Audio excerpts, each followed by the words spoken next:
if you just care for people and you give them a good experience, that's what I wanted. Is I wanted the experience to kind of come back into like what we were doing, and I felt like I was losing that. I felt like I was losing my passion for what I was doing because I was stuck trying to see as many people as possible and focus more on just getting people in and out of the doors.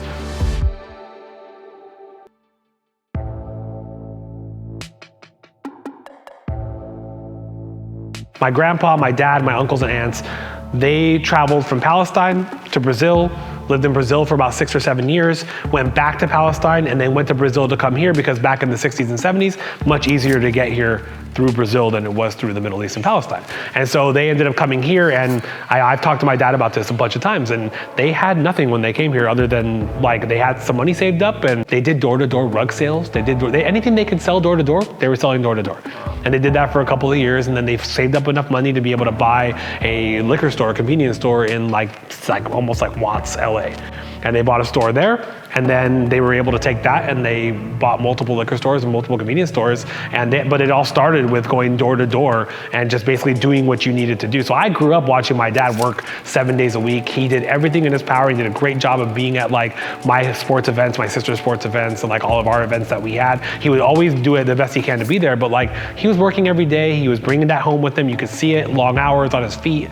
And so he modeled that for me without really thinking about modeling it. He was just doing what was best for his family. So I worked at 2 places when I got out of PT school. One was a half neuro ortho outpatient clinic. And so I worked with a lot of like high-level spinal cord injuries, high-level stroke, Parkinson's, those kinds of things. So I got to really like learn how the neuro side worked and how to apply it to the ortho side, because my passion was always ortho and sports. I ended up getting a job at a more of like what we would call a mill, traditional PT practice, and I worked there for 3.5 years, became a clinic director. And my push to get out of there, whereas I was seeing all the things I wanted to see, I was seeing the athletes and everything, but it's like every 15 minutes we were scheduling. I was seeing 20 to 25 people a day. I was helping run 2 clinics, and there was sort of a pathway they created for me to become a part owner of a new clinic they were building. The last minute, they basically pulled the offer back and said like, we can't move forward with this. Lawyers advised us against this. Like I walked out of his office that day, and I still remember it was June of 2017. I walked out of his office that day and I said, I'm done here. There's nothing more for me here if I can't do this. And so I spent the next like 6-7 months getting myself ready, getting a job. I got a job as a home health physical therapist for Kaiser. And the second I went and signed my contract with Kaiser, I went into their office and I gave my 2 weeks notice and I quit. Because I knew that there was nothing else there for me if I can't get it into an ownership track. They helped me make the best decision I ever made. Yeah, my first space was people's homes. I didn't have a space at the beginning. I just went to their houses for the first 3 or 4 months. And then I had a couple of people that needed to be in gyms because we were getting like later in the rehab process. I had to load them in some capacity. I only carry around so much. And I had a table on the first floor of a gym in the open space, and I would just treat people on the table and we would use the gym. And it was like a 7,000 square foot facility with a bunch of like independent personal trainers that were in there. They ran classes, that kind of stuff. Having you guys there to be the kind of like be able to bounce things off of and to help me figure out how to put systems in place, that is one thing that's not high on my skill set list. I'm not a good systems person. I'm more of a big picture like visionary type, right? And so having some place to go and to bounce ideas off of and to like get guidance on how to put systems into place, that was invaluable early on. I don't know that I would have been able to bring on multiple PTs. I think that's probably the secret sauce for like the live events is like I took a lot from like what I talked to you guys about, but I took so much from the other people that are in the group that are like, oh crap, I didn't really ever think about doing it in that way, or like that's a great idea for me to do with this PT or with this administrative member. Now, like being on the coach's side, like I take all the mistakes I made and I'm seeing it in my group that I have now. Like they're going through all the things that I screwed up a bunch of times when I was like in their stage of business. So it's easy for me to relate to them in that way. And then I think taking a step back and like helping me figure out how to verbalize and become a better coach helps me become a better leader here because my communication skills continue to improve because I'm around people that are like in the same field as me, but I'm also talking to people that are like running a business and I get to learn a lot from that to be able to come to my PTs and be able to like use those skills that I learned there too. So it's like, it's such a huge mutual benefit to be a coach in PT biz plus run a business because like you forget all the little things that got you there to the place that you're at now, and then you have to, it's always good to kind of have that kind of like step back and like really get the 30,000 foot view to kind of see where you came from. I mean, we see a lot of people that go through long-term rehabs, right? And we know how up and down that process is, and there's a lot of peaks and valleys, and those valleys are hard, and it hits them hard, and there's a lot of that. I can't tell you how often we have people in here crying.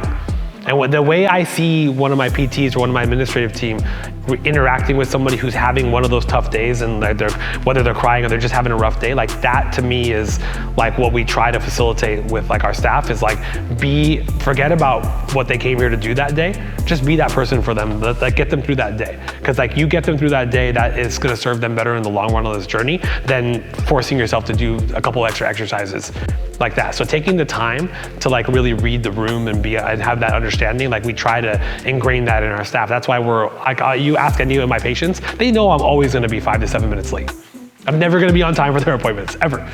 Because I'm always spending extra time with the person ahead of me, and it always starts with the first person of the day, and by the time I get to my break in the day, I'm already like 10 to 15 minutes behind. But they know that I'm not just like bullshitting around with that time. I'm actually with my patient that's before them, and they see that. And I think that part, that's what I try to like lead from the front, like we're going back to kind of that concept. I try to lead from the front because I try to do that with patients, and then the PTs see that, and they know, they understand that's the expectation we're setting because he's doing it. So that has to be our expectation that we're setting. So I'm not a tell people what to do, I'm a show people what to do kind of person, like model by example as opposed to model with my words. We try to make everything look perfect. Think about social media and all this stuff, like everything's so curated and like with the filters and with all this stuff, like everything has to look perfect. I just think that we try to be vulnerable. Like I got shitty days too. I'm tired half the time. Like I don't want them to think that everything's perfect all the time. But everybody has bad days. So I think like being vulnerable in a way that's still appropriate with like a patient-PT relationship, that part goes a really long way because they see that, again, they see we're humans because we're treating them like humans as well too, and it goes kind of both ways that way. I thrive on creating relationships with people, and I feel like I'm in this place to have this business because I'm really good at creating relationships because I just genuinely like love and care about people. And so I think that was the biggest thing is like, how do you care for people in a way that like, I think the business side of it will sort of just take care of itself if you're doing the right things on the back end. I don't want people to rush out of here. So I like the idea of somebody coming in for their session, seeing somebody that just finished their session doing one of our recovery things, or walking back here and they see that same person. They come in at 11, they see that same person finishing a 10 o'clock appointment on a Wednesday, and they get to know each other. They're just shooting the shit with each other and having a good time. Like that's what puts a smile on my face when I see 3 or 4 of us operating at the same time. We all have patients that are there. We also have people that were here before, that hour before, they're all still here, and everybody's just joking around and having a good time. So I think that feel is everything because they get to know each other. I've had patients that became friends because they met like coming to see us, and then they end up hanging out on their own outside of this. And like that stuff is amazing to me. Like I think it's so cool to like create new communities inside of our own community like that, you know? And I think that is a lot of fulfillment for me in the profession as well, because I really want to be able to make an impact on a profession in a way that's not legislative and going the opposite direction. This is how I want to make an impact.